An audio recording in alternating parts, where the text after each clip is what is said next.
need a loving family to worship with? Are you looking for a place where your spirit man will be adequately fed with the word of life? Then visit us today at Mercy Gate Christian Fellowship, opposite Agric Office, Ondo Road, Akure, Ondo State. Our days of fellowship are as follows: on Sundays 7:30 a.m. for our refreshing service, and on Wednesdays 5:30 p.m.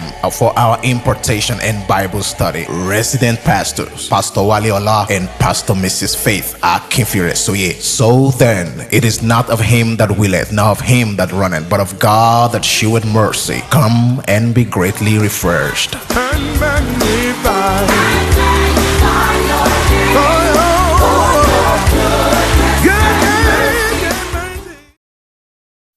And I pray for as many that are passing through this test, irrespective of the type of test you are passing through, God will give you victory. I said God will give you victory. I said God will give you victory. In the name of the Lord Jesus. The second one is life on earth is what? A trust.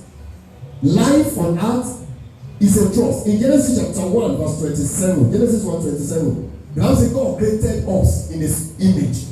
And he created us male and female. He didn't create us as goats. And in Psalm 82 verse 6, Psalm 82 verse 6, the Bible said he called us gods. He said ye are gods.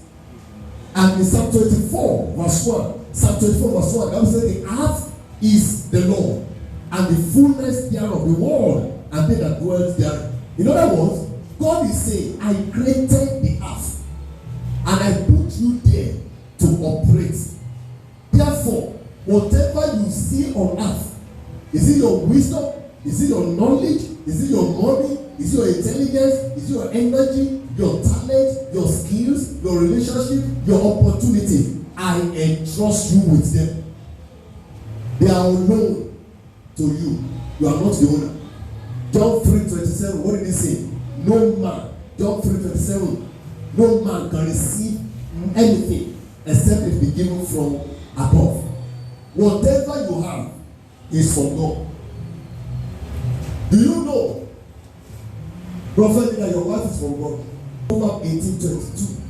Proverbs 18:22 says, whoso findeth a wife, not that whoso findeth a woman, whoso findeth a wife, findeth a good thing, and obtaineth favor of the Lord. My children, they are from God too, because Psalm 127 verse 3 says so. So I'm trying to tell us, everything that you are thinking is your own, they are not your own. Even your life is not your own. Even your children, they are not your own. Your wife is not your own. Your husband is not your own. Everything that you have is given to you by God for you to take care of. They are entrusted to you. So when you see life like that, you won't kind of wanting to grab everything. Everything you have here on the earth is for a while. We must get that understanding. Everything is for a while. To God be the glory. My dad is 83 today. And I look at my dad. The dad I knew, maybe when he was 50, so agile, so active. And that is now, it's for a while. When we grew up, there were so many beautiful houses. If I want to build a house, that house turned to a tourist center. Today, nobody is even talking about that house dilapidated. It's for a while. You are entrusted to all of this. A man had Volkswagen that time. He will always park the Volkswagen beside his bedroom window. And when he's parking the Volkswagen, he will park it on the roofing sheet. So there is no way you want to drive it. It will make noise. The man will wake up. So one day, I saw my friend, who was the last one of this man, driving the Volkswagen. The guy brought the Volkswagen to my house.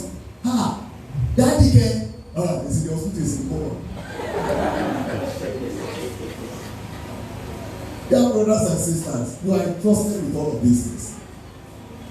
This message really ministered to me And that is why you will see my vehicle in the hands of anybody. I know some men who have a car, their wives cannot touch it. You are entrusted with that car, no? I know some men who the children cannot even enter their sitting room. Bro, when something happens to you, they will pack you outside. You are entrusted with all of these things. We should see this from the angle of God, that whatever we have now is entrusted to us, and we must judiciously use them for God's glory. I was one of my friends. The medical doctors discovered that this guy was not fit to live abroad, so he was to be deported. But before that time, he was saving money to so many people. The opener that came with me that time, and I helped him save a substantial amount of money. You know that when this guy was deported and he came back, other friends spent the money saved with them. When he got to that, he just gave me the ATM, still inside the envelope that he used to send it for. And he was looking at me. I said, it's your money. That is how you should be treating life. Whatever is entrusted to you must be well kept. Jesus gave you life eternal, salvation. That salvation must be kept. Because when it comes back, that is the visa that will make you to be raptured. I pray you will never be left behind in Jesus' mighty name. In Matthew chapter 25, when we read from verse 14 to 29, the Lord Jesus gave us a parable, Matthew 25, 14 to 29, talking about people that he gave talent to. He gave to one 5, he gave one 10, he gave one 2, he gave one 1. And the Bible says something in verse 21 concerning the one that traded with that talent and he had profit. He said, well done, thou good and faithful servant. Thou hast been faithful over a few things. I will make thee ruler over many things. Enter thou into the joy of the Lord. God will give you as reward affirmation that you are faithful. When what is entrusted to you is used for his glory. It will give you promotion. And you will be honored and be celebrated. Do you know, church, that money and wealth are the chief among the stuff God entrusted us with, and today we are misusing. Life is all about test. If God has given you money, use it to the glory of God. If God has given you wealth, use it to the glory of God. I was told a man built a church, and I said, how come? That church, very beautiful, I love beautiful things, was driving past and I said, very unique chapel, very unique one. And I parked, and I said, I want to see. I was not asking. The man is an old person. He's already 90-year-old plus. He had that land, and I looked at it. What can I use this land for? And he went to build a church and handed over that church to a particular denomination. Fantastic. If you have that kind of opportunity, do it. Those things will speak for you. Those things will live on. How do you take care of the less privileged around you? Somebody's house got bought somewhere. And when they try to quench the fire and they enter to bring out some loads, come and see bag of rice that were bought, food stuff that were bought, and the people working with them, you don't have anything to eat. Don't let your life be like that, church. Give to people. Do you remember during EndSARS, the palliative, people were housed there. Don't let your life be like that.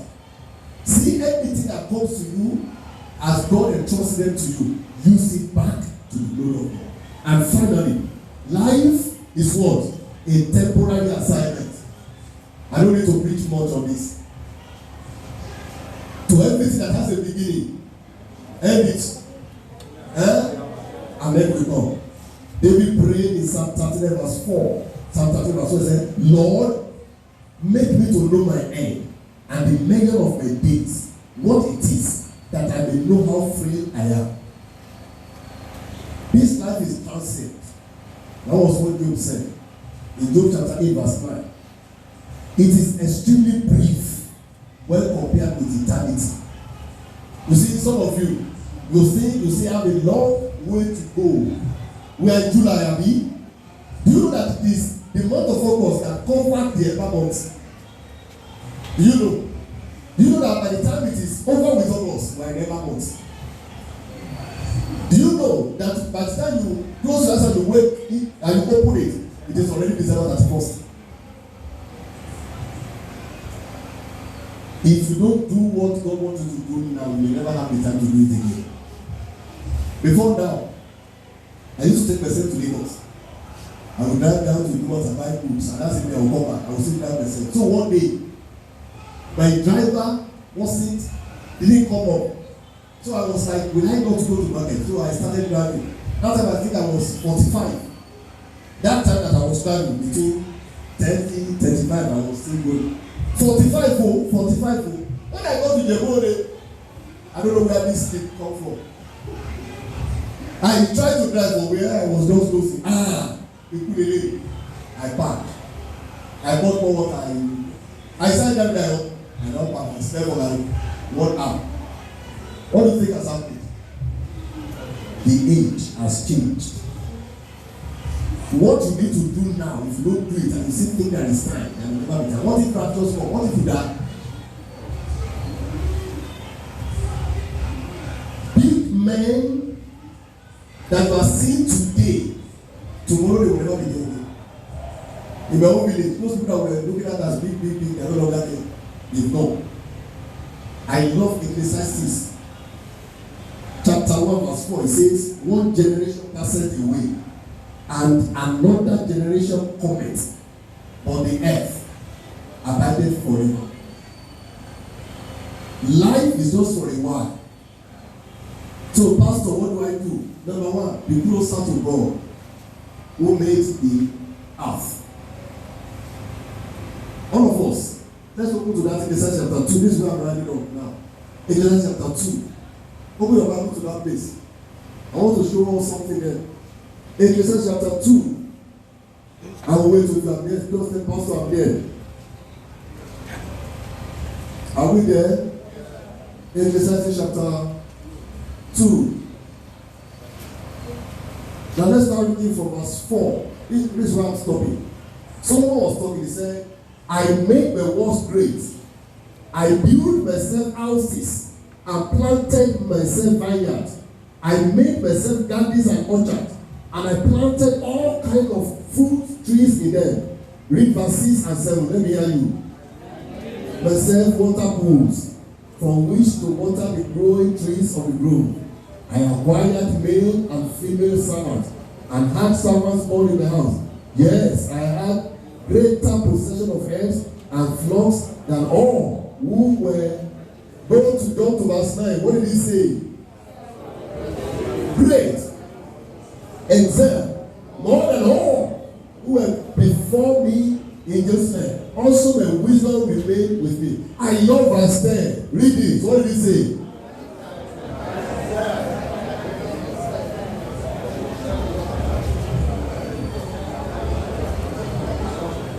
Now hold on. He said, whatever my eyes desire, after he has arrived, he has made everything he has for him. He now said, whatever my eyes desire, I give to them. That was why. He had how many words? Legal and legal.